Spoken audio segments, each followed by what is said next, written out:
Prostitution is illegal. We spoke to Marisol and she told us about certain women who were working in the girls in the Miami bar and another bar. And then we went to those bars. Great. Acquired some photographs of those people. Oh, brilliant. Okay, these are the photos Yeah, of that's the suspected minors, right? Yes. These kids. These Yep. are really underage children. Look at that. There's no raid on these clubs, and if these children are not rescued, then I'm sorry to tell you that for sure there's corruption at the highest level. Yeah. Okay? We'll know it.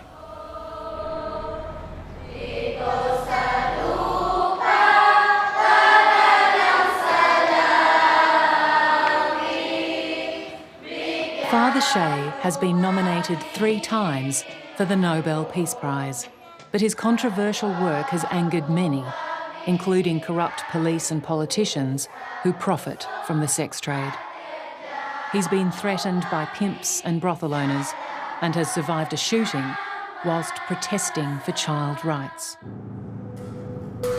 Undeterred by threats and assassination attempts, and with new evidence of underage girls working in the bars, Father Shea and Dennis head to Manila to meet with the Ministry of Justice and the National Bureau of Investigation, hoping to organise a raid.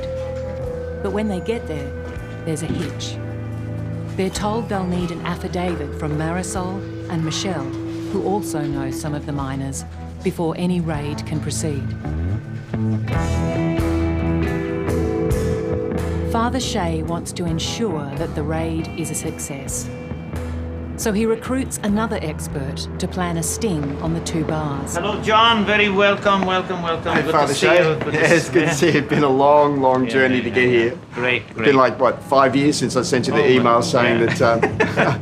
John Curtis, a former Australian Special Forces officer, is the founder of Grey Man, an organisation that rescues children from the sex trade in Asia. I was just watching my young daughter sleep, and this voice just came into my head and said, there are children her age being abused in Southeast Asia. And I took that as a sign, and I decided to go up to Southeast Asia and carry through on the sort of promise I made to myself. Before I left, I promised my daughter that I would rescue 5 children for her, and I think that's where it all started. Has she ever seen this door open? Nakita mo ba daw na minsan itong bukas? Oo, pag tanghali lang. This door is open. John works with Marisol to plan the sting on the 2 target bars. Only in noon. Sa baba. Saan? Diba? May hagdanan kasi yan eh. Paikot yung hagdanan niya. Papunta pa exit. Meron naman ditong short time room. Whilst John is setting up the sting, the other investigators head to Boyd's bar, which Gonzalo lived above with Michelle. They want to corroborate Michelle's victim statement so they can build a case against Gonzalo to present to the Australian Federal Police. Under Australia's child sex tourism laws, if convicted, Gonzalo could face a maximum 25-year jail sentence. The NBI na. Michelle describes the night of her rescue and Gonzalo's arrest. Natulog-tulog pa kasi ako nun eh. Tapos, Tapos yun, nagising ako. Tapos sabi niya na si Mark, nakapo sa snack. Were you sleeping with Mark that night? tulog kasama si Mark. Yes, she slept with Mark at that night. Okay. Can we go inside? Where's the caretaker? I think it's just Okay. Ito daw ba yung padlock na kaya hindi ka nakakalabas? Oo. Yes, she said. Why did you tell the NBI to come here to raid this place? Nilalak nga. Nag-text sa akin yung kapatid ko na nilalak nga daw siya doon. When you got the text, did you tell your mother? Alam naman ni mama ko. She said that her mother know everything. But later on, she retracted her Statement. complaint and her statement to Rowling. Ano yun, nagmakaawa sa akin si mama ko. Kasi nga madadamay si mama ko.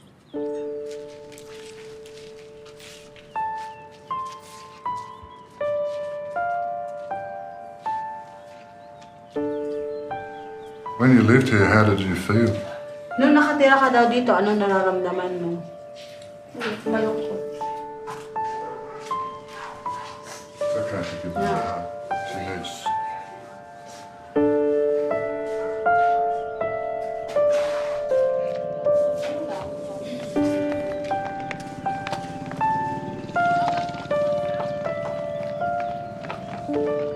What was Michelle's parents or her mother, her father? What was their attitude when you told them that what had happened? They were angry At who? at us and the elder sister, Mira, Why were they angry with you? because they told us that we're meddling with their affairs, Who said that? the mother. And then even while at NDNBI, the mother was kept calling Michelle and the elder sister, telling them to go home, not to pursue the case anymore, because because Mark loves you and he will marry you, like that. That is the mother of Michelle. Hello, mabuti. Cristeta. Dave decides it's time to interview Michelle's mother. I understand that the NBI arrested Marcos Gonzalo and put him into the prison because of a complaint made by you. Okay. She cannot remember anymore. And the complaint was about Marcos having sexual relations with Michelle. Pinirmahan ko yun? Wala akong pinirmahan yun. Nagutang ako doon sa NBI. Alam ko yun. She cannot remember anymore what documents she signed, but instead Michelle remembered her mother signed the documents. There was also, I believe, a second document where she recanted the first document. Can you tell me anything about that?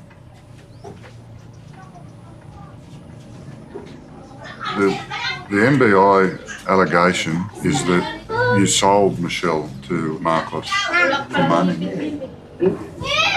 Alam niyo po ba yun? Hindi ko naman yung anak binibenta.